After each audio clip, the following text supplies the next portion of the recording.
ഹരേ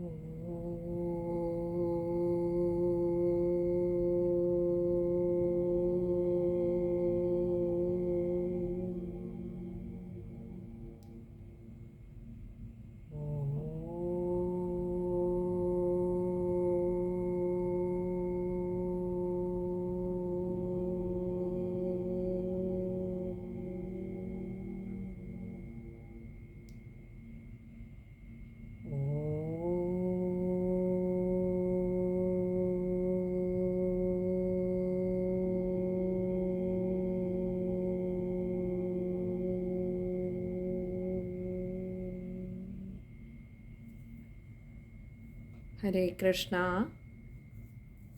നമ്മൾ ഭഗവാന്റെ കാരുണ്യം കൊണ്ട് 12 ദശകങ്ങൾ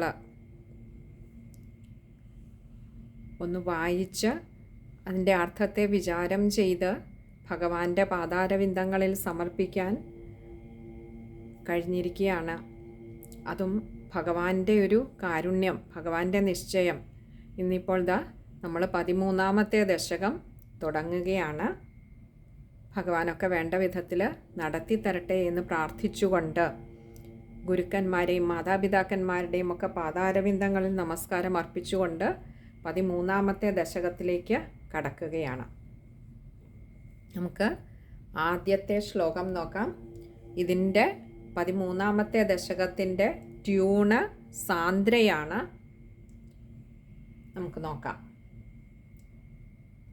ഹിരണ്യാക്ഷം താവദ്വരദ ഭവദന്വേഷണപരം ചരന്തം സാംവർത്തേ പയസി നിജജംഘാപരിമിതേ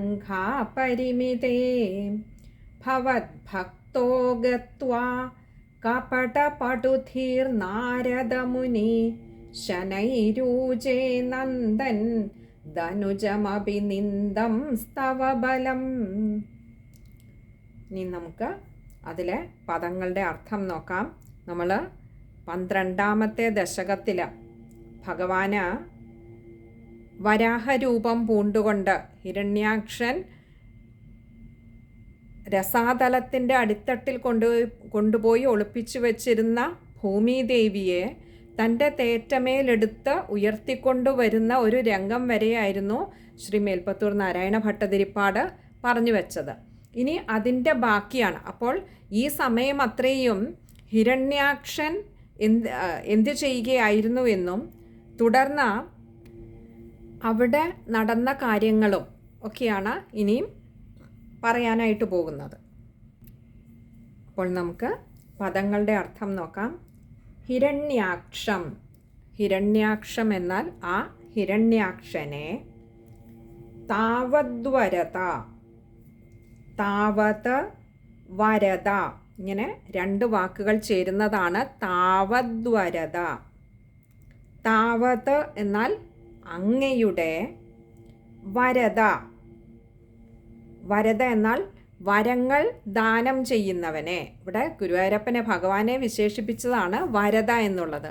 നമ്മൾ ദാ വരുന്നതൊക്കെ പല വാക്കുകൾ നോക്കിയാൽ അതിൻ്റെയൊക്കെ അർത്ഥം ദാനം നൽകുന്നത് അല്ലെങ്കിൽ ദാനം ചെയ്യുന്നത് എന്നുള്ള അർത്ഥത്തിലാണ്. കാമത, വരദ, ഇങ്ങനെയൊക്കെയുള്ള വാക്കുകൾ നോക്കിയാൽ ആ വരങ്ങൾ നൽകുന്നവനെ അല്ലെങ്കിൽ കാമങ്ങളെയൊക്കെ നൽകുന്നവനെ, ആഗ്രഹങ്ങളെ ഒക്കെ പൂർത്തീകരിച്ച് നൽകുന്നവനെ, ഇങ്ങനെയൊക്കെ നമ്മൾ ഭഗവാനെ വിശേഷിപ്പിക്കാറുണ്ട്. അപ്പോൾ ഇവിടെ വിളിച്ചത് വരദ, വരങ്ങളൊക്കെ ദാനം ചെയ്യുന്നവനെ.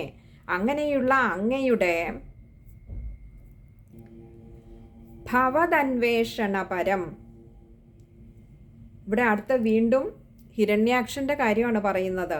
ഭവദ അന്വേഷണപരം, അങ്ങയെ സദാ അന്വേഷിക്കുന്നതിൽ തൽപരനായിരിക്കുന്ന, അല്ലെങ്കിൽ ഇത്രയും നാളും ഹിരണ്യാക്ഷൻ ആരെയാ തിരഞ്ഞുകൊണ്ടിരുന്ന ആ ഭഗവാനെയാണ്. കാരണം തൻ്റെ പ്രിയപത്നിയായ ഭൂമിദേവിയെ ജലത്തിൻ്റെ താഴെ ഏറ്റവും അടിത്തട്ടിൽ കൊണ്ടുപോയി ഒളിപ്പിച്ചു വെച്ച് കഴിയുമ്പോൾ ഹിരണ്യാക്ഷന് നല്ല ബോധ്യമുണ്ടായിരുന്നു, ധർമ്മിഷ്ഠനായ ഭഗവാൻ തൻ്റെ മുൻപിൽ എത്തുക തന്നെ ചെയ്യും. ആ ഭൂമിദേവിയെ രക്ഷിക്കാൻ, തൻ്റെ പ്രിയപത്നിയെ രക്ഷിക്കാൻ ഏതു പ്രകാരേണയും ആ ഭഗവാൻ എത്തുമെന്ന് നന്നായിട്ട് അറിയാമായിരുന്നു. അതുകൊണ്ട് തന്നെ ആ ഭഗവാനെ പുറത്തു ചാടിക്കണമെങ്കിൽ, കാരണം ആ ഭഗവാന്റെ നേരെ യുദ്ധത്തിന് പുറപ്പെട്ടതായിരുന്നു ഹിരണ്യാക്ഷൻ. അവിടെ ഭഗവാനെ എങ്ങും കാണാതെ വന്നപ്പോൾ പിന്നീട് അടുത്ത ഉപായമായിരുന്നു ഭഗവാന്റെ പ്രിയപത്നിയായിട്ടുള്ള ഭൂമിദേവിയെ ഒളിപ്പിച്ചു വയ്ക്കുക എന്നുള്ളത്. അങ്ങനെ ഒളിപ്പിച്ചു വെച്ച് കഴിഞ്ഞാൽ ഭഗവാന് ഭൂമിദേവിയെ രക്ഷിക്കാൻ വരാതിരിക്കാൻ പറ്റില്ല. അപ്പോൾ തന്നെ തനിക്ക് ആ ഭഗവാനോട് യുദ്ധം ചെയ്യാൻ ഉള്ള ഒരു അവസരം ഒരുങ്ങിക്കിട്ടുകയും ചെയ്യുമെന്ന് ഹിരണ്യാക്ഷന് നന്നായി അറിയാം. നമ്മൾ 11ാമത്തെ ദശകത്തിൽ കണ്ടിരുന്നു അല്ലേ? രണായ ധാവൻ അനവാപ്ത വൈരി എന്ന് പറഞ്ഞിരുന്നു. തനിക്ക് യുദ്ധം ചെയ്യാൻ ഒരാളിനെ കിട്ടാതെ തനിക്ക് നേരിടാൻ, കാരണം തൻ്റെ ഉള്ളിലെ ആ ഒരു ധാർഷ്ട്യം, അഹങ്കാരം, മതം, ആ ഒരു താമസമായ എല്ലാ ഭാവങ്ങളും അങ്ങനെ അതിൻ്റെ അത്യുച്ചത്തിലെത്തി നിൽക്കുകയാണിപ്പോൾ ഹിരണ്യാക്ഷൻ. അപ്പോൾ ആ ഒരു ഇതുകൊണ്ട് തന്നെ തനിക്ക് ആരോടെങ്കിലും ഒന്ന് നേരിടാതെ വയ്യ എന്നുള്ളത് കൊണ്ട് തന്നെ മറ്റുള്ള അനവാപ്ത വൈരി, മറ്റുള്ള ശത്രുക്കളെ ഒന്നും കിട്ടാതെ വന്നപ്പോൾ, തനിക്ക് നേരിടാൻ പറ്റിയ ഒരാളിനെ കിട്ടാതെ വന്നപ്പോൾ അന്നു മുതലേ ഇങ്ങനെ അന്വേഷിച്ച് നടക്കുകയാണ്. ആ ഭഗവാൻ എന്തിയാ, കൃഷ്ണൻ എന്തിയേ, എനിക്കൊന്ന് യുദ്ധം ചെയ്യണം എന്നുള്ള ഒരു തൽപരനായിട്ട്. അതുകൊണ്ടാണ് ഇവിടെ പറഞ്ഞത് ഭവതന്വേഷണപരം. അല്ലയോ ഭഗവാനെ, അങ്ങയെ അന്വേഷിക്കുന്നതിൽ തൽപരനായി നടന്നിരുന്ന ആ ഹിരണ്യാക്ഷനെ അങ്ങയുടെ എങ്ങനെയുള്ള വരങ്ങൾ ദാനം ചെയ്യുന്നവനെ, കാരണം ഇവിടെ വരങ്ങൾ ദാനം ചെയ്യുന്നവനെ എന്ന് പറയാൻ കാരണം ആ വരങ്ങൾ ഇങ്ങനെ ഒരു ഭഗവാനോട് ഏറ്റുമുട്ടാനുള്ള ഒരു വരം കൊടുത്തതും ഭഗവാൻ തന്നെയാണ്. അതും നമ്മൾ 11ാമത്തെ ദശകത്തിൽ കണ്ടിരുന്നു അല്ലേ? വൈകുണ്ഠലോകത്തിന് അനുചിതമായിട്ടുള്ള പ്രവർത്തികൾ ചെയ്യുക കാരണം സനകാദി മഹർഷിമാരാൽ ശാപം കിട്ടിയിട്ടാണ് ഈ ഭൂമിയിലേക്ക് ജയവിജയന്മാർ, ഭഗവാന്റെ ദ്വാരപാലകന്മാരായിട്ടുള്ള ജയവിജയന്മാർ ഭൂമിയിലേക്ക് വരാനിടയായത്. അവിടെയും ഭഗവാൻ ഒരു വരം കൊടുത്തിരുന്നു. എന്ത്? ഈ ഒരു ജന്മത്തിലും ഈ 3 ജന്മങ്ങളിലും ആ ശാപം മൂലം ഭൂമിയിലേക്ക് വരേണ്ടതായിട്ടുള്ള ആ 3 ജന്മങ്ങളിലും ഭഗവാനോട് തന്നെ എതിരിട്ടിട്ട് ഭഗവാന്റെ ആ വൈകുണ്ഠ ലോകത്തിലേക്ക് തിരിച്ചെത്താൻ എന്നുള്ള ഒരു അനുഗ്രഹം കൂടി ഭഗവാൻ അന്ന് അവർക്ക് കൊടുത്തിരുന്നു. അതുകൊണ്ടാണ് ഇവിടെ പറഞ്ഞ ഭഗവാന്റെ അനുഗ്രഹം കിട്ടിയവരാണ് ആ ഹിരണ്യാക്ഷൻ. അതുകൊണ്ട് തന്നെ ഇപ്പോൾ തേടി നടക്കുന്നതും അതേ ഭഗവാനെ തന്നെയാണ്. കാരണം ഇത്ര നാളും ആ ഭഗവാന്റെ വൈകുണ്ഠലോകത്ത് ജീവിച്ചിരുന്നാണ്, ആ ഭഗവാന്റെ സാമീപ്യത്തിൻ്റെ നിർവൃതി അറിഞ്ഞവരാണ്. അപ്പോൾ അതുകൊണ്ട് തന്നെ ഈ ജന്മത്തിലും അസുരനായി ജനിക്കേണ്ടി വന്നെങ്കിലും ആസുരിക ഭാവം അങ്ങനെ അതിൻ്റെ മൂർധന്യാവസ്ഥയിൽ നിൽക്കുമ്പോഴും തേടി നടന്നത് ആ ഭഗവാനെയാണ്. തനിക്ക് വരം തന്ന ആ ഭഗവാനെയാണ്, വരദായകനായിട്ടുള്ള ഭഗവാനെ സദാ അന്വേഷിച്ചു കൊണ്ടിരിക്കുന്നതിലാണിപ്പോൾ താല്പര്യവും ഈ ജന്മത്തിലും.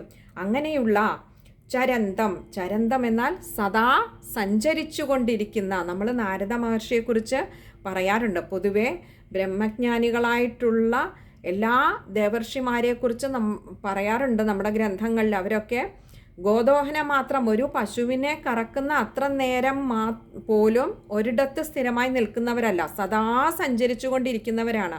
ശ്രീ ശുക മഹർഷിയെക്കുറിച്ചൊക്കെ നമുക്ക് ഭാഗവതത്തിൽ കാണാം അങ്ങനെ പറയുന്ന. അപ്പോൾ അങ്ങനെയുള്ള ശ്രീ നാരദ മഹർഷി എങ്ങും ഒരിടത്ത് അല്പസമയം തീർത്തും ചിലവഴിക്കാത്ത, അല്ലെങ്കിൽ അങ്ങനെയൊരു തങ്ങി നിൽപ്പ്, എവിടെയെങ്കിലും ഒരു സ്ഥലത്ത് കുറച്ചു നേരം തങ്ങി നിൽക്കാത്ത ശ്രീ നാരദ മഹർഷി. കാരണം ഇങ്ങനെയുള്ളവർക്കൊക്കെ എവിടെയെങ്കിലും അല്പസമയം തങ്ങി നിന്നാൽ ആ ഒരു പ്രകൃതിയോട്, അല്ലെങ്കിൽ ആ ഒരു സന്ദർഭത്തിൽ അവിടെ കാണുന്ന, അല്ലെങ്കിൽ തനിക്ക് തൻ്റെ ഇന്ദ്രിയങ്ങൾക്ക് ഗോചരമായി ഭവിക്കുന്ന, അത് കണ്ണുകൊണ്ടായിക്കോട്ടെ കാതുകൊണ്ടായിക്കോട്ടെ, അത് കേൾക്കുന്ന ഒരു വാർത്ത പോലും ചിലപ്പോൾ അറിയാതെ തൻ്റെ ഉള്ളിൽ ചലനങ്ങൾ സൃഷ്ടിക്കാം. ഇല്ലെങ്കിൽ താൻ കാണുന്ന വ്യക്തികളോടൊരു മമതാബന്ധമുണ്ടാകാം. ഇങ്ങനെ തൻ്റെ ഇന്ദ്രിയങ്ങളിലൂടെ ഈ ബാഹ്യപ്രപഞ്ചത്തിൽ എവിടെയെങ്കിലും ഒരിടത്ത് നിൽക്കാനിടയായാൽ അറിയാതെ അവയോടൊക്കെ ഉണ്ടാകുന്ന ഒരു ബന്ധം, അതിനോട് താല്പര്യമില്ലാത്തത് കൊണ്ട് തന്നെ സർവ വിഷയങ്ങളിൽ നിന്നും മുക്തരായി, ജീവൻ മുക്തരായി നടക്കുന്ന ഈ ഇതുപോലെയുള്ള യോഗികൾ, അതിലൊരാളായ ഈ ശ്രീ നാരദ മഹർഷി അതാ പറഞ്ഞ സദാ ചരിച്ചു കൊണ്ടിരിക്കുന്ന. അങ്ങനെ ഭഗവാനെ അങ്ങയുടെ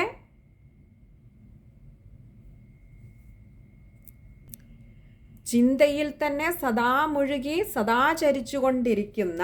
നമ്മൾ കഥയിലേക്ക് വരുന്നതേയുള്ളൂ. അടുത്ത പറയുകയാണ് സാംവർത്തേ പയസി എന്ന് പറഞ്ഞാൽ ആ പ്രളയജലത്തിൽ എങ്ങനെ നിജജംഘാപരിമിതേ.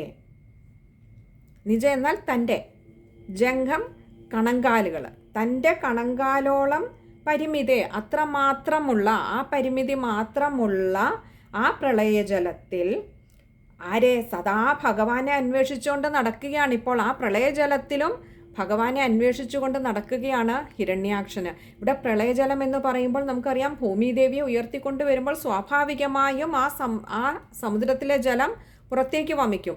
പക്ഷെ ഇവിടെയും ഹിരണ്യാക്ഷനെ കുറിച്ച് പറഞ്ഞപ്പോൾ പറഞ്ഞത് തൻ്റെ കണങ്കാലോളം മാത്രമാണ് ആ പ്രളയജലം എത്തുന്നത്. അപ്പോൾ ഹിരണ്യാക്ഷൻ ആസുരിക ഗുണമുള്ള ആളാണ് എന്ന് തന്നെയല്ല, ആ ഒരു വലുപ്പം, ഹിരണ്യാക്ഷൻ്റെ വലുപ്പവും നമുക്കിവിടെ ഒന്ന് മനസ്സിലാക്കി തരികയാണ്.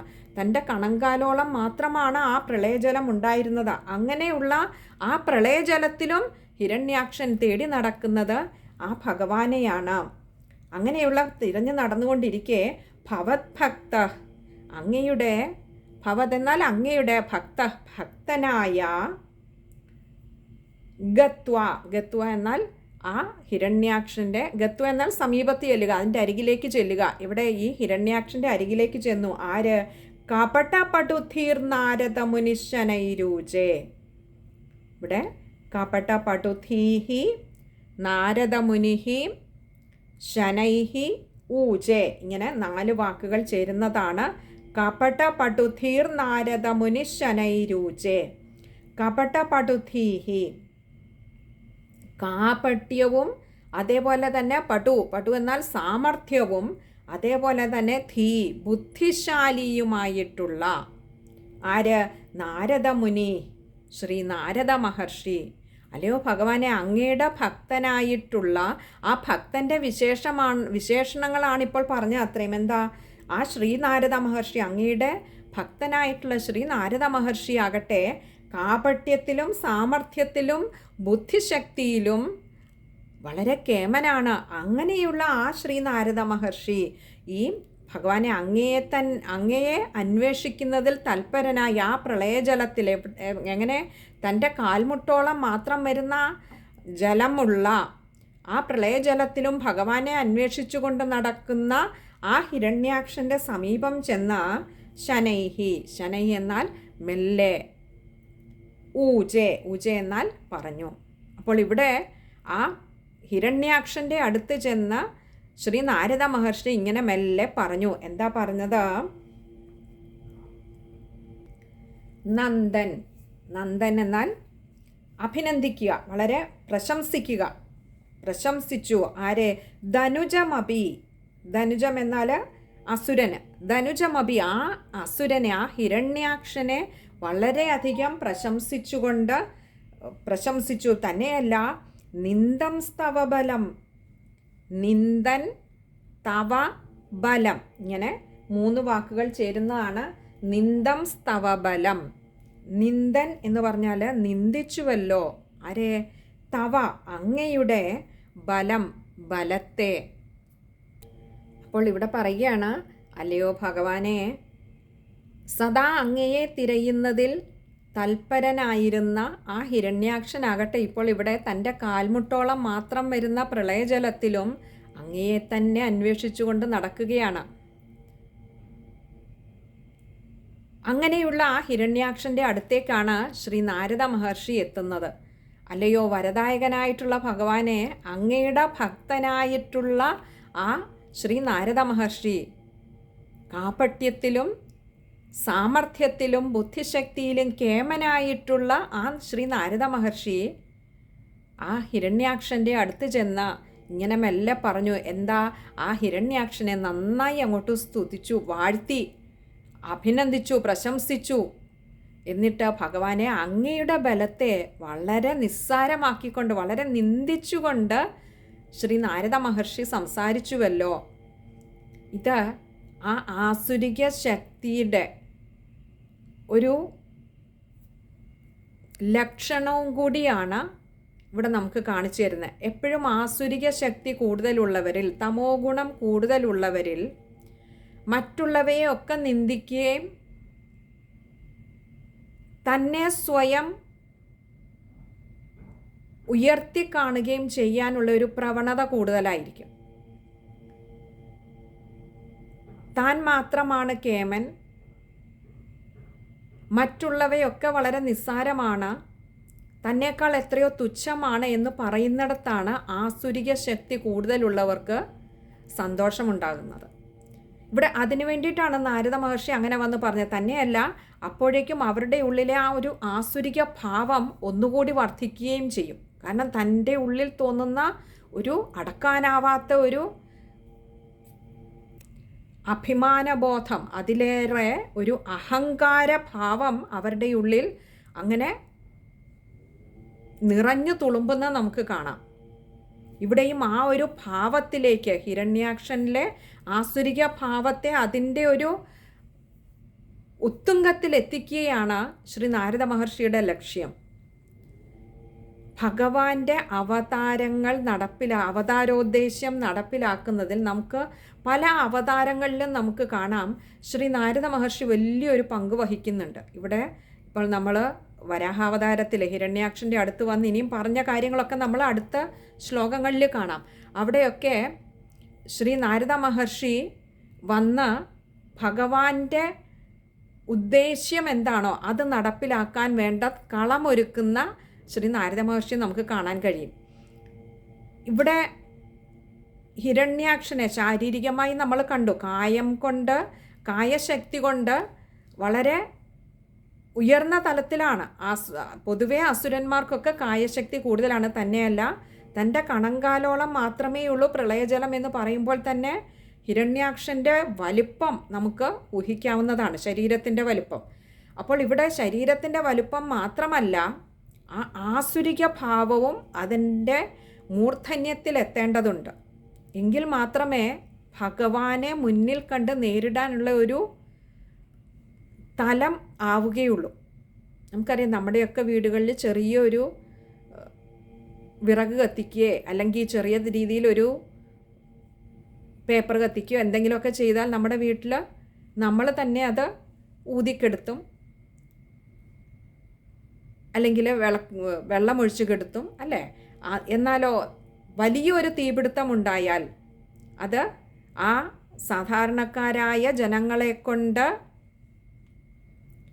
അടക്കാനാവുന്നതിനപ്പുറത്തേക്ക് ആ ഒരു അഗ്നിജ്വാല പടർന്നാൽ, ഉയർന്നു പൊങ്ങിയാൽ നമ്മൾ ഫയർ എഞ്ചിനെ വിളിക്കുന്നത് പോലെ ഇവിടെ ഹിരണ്യാക്ഷനിലെ ചെറിയ ചെറിയ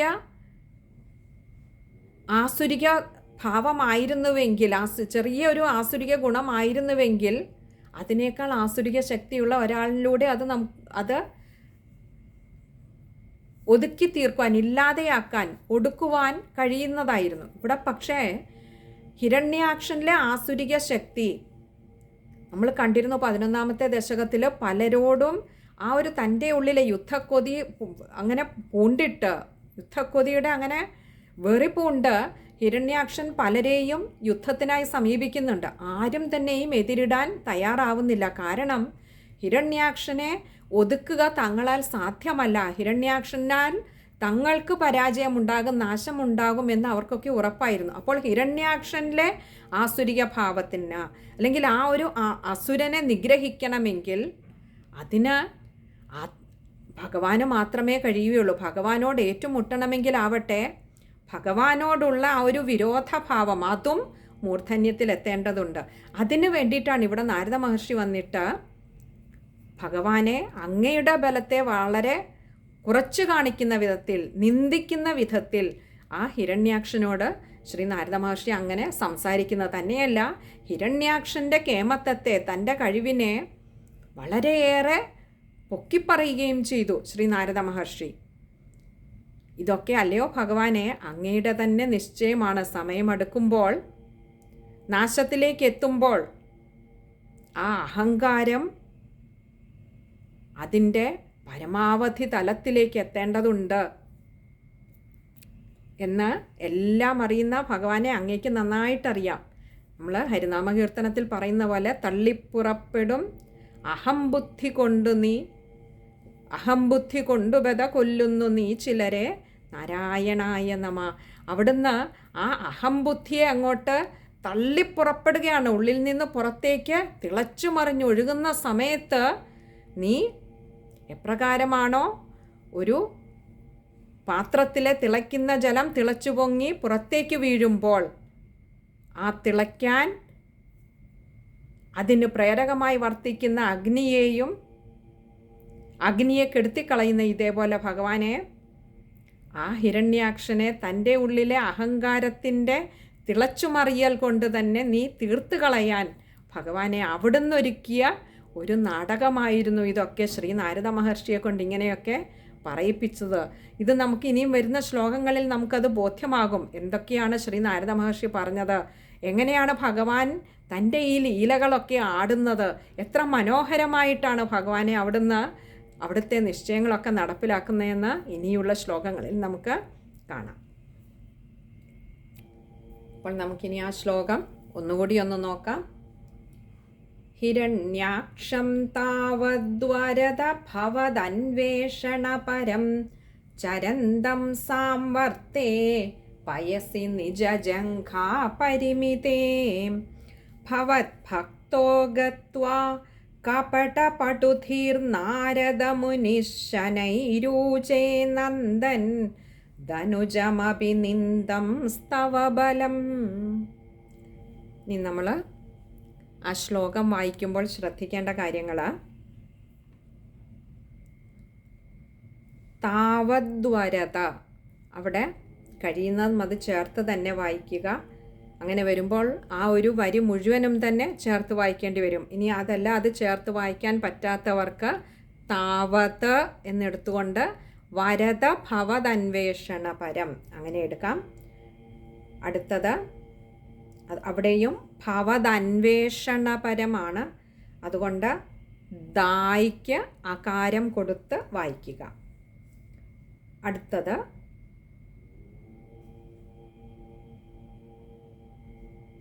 മൂന്നാമത്തെ വരിയിൽ വരുമ്പോൾ കപട പടുധീർ നാരദ മുനിശനൈരൂജേ, അത് കഴിയുന്നതും ചേർത്ത് തന്നെ വായിക്കുക. ഇനി അങ്ങനെ വായിക്കാൻ പറ്റാത്തവർക്ക് കപട പടുധീർ നാരദ മുനി അവിടെ ഒരു പകുതി ഹകാരം കൊടുത്തിട്ട് ശനൈരൂജേ എന്ന് വായിക്കുക. ഇത് ഇത്രയും കാര്യങ്ങളേ ഉള്ളൂ. പിന്നെ ധനുജം അപി, അവിടെ മായ്ക്ക് അകാരം കൊടുക്കുക. ധനുജം അപിയാണ് അവിടെ, അത് പദം പിരിക്കണ്ട, വായിക്കുമ്പോൾ ധനുജം അപി എന്ന്. ബാക്കി നിന്ദം സ്തവബലം അതൊക്കെ മുന്നേ പറഞ്ഞു തന്നിട്ടുള്ള ആയതുകൊണ്ട് വായിക്കാൻ ബുദ്ധിമുട്ടും ഉണ്ടാവില്ല എന്ന് കരുതുന്നു. നമ്മൾ ചെറിയ പദങ്ങളായി പിരിച്ച് പറഞ്ഞിട്ടുള്ളത് കൊണ്ട്. ഇത്രയും കാര്യങ്ങളാണ് ആ ഒരു ശ്ലോകം വായിക്കുമ്പോൾ ശ്രദ്ധിക്കാനായിട്ടുള്ളത്. ഹരേ കൃഷ്ണ.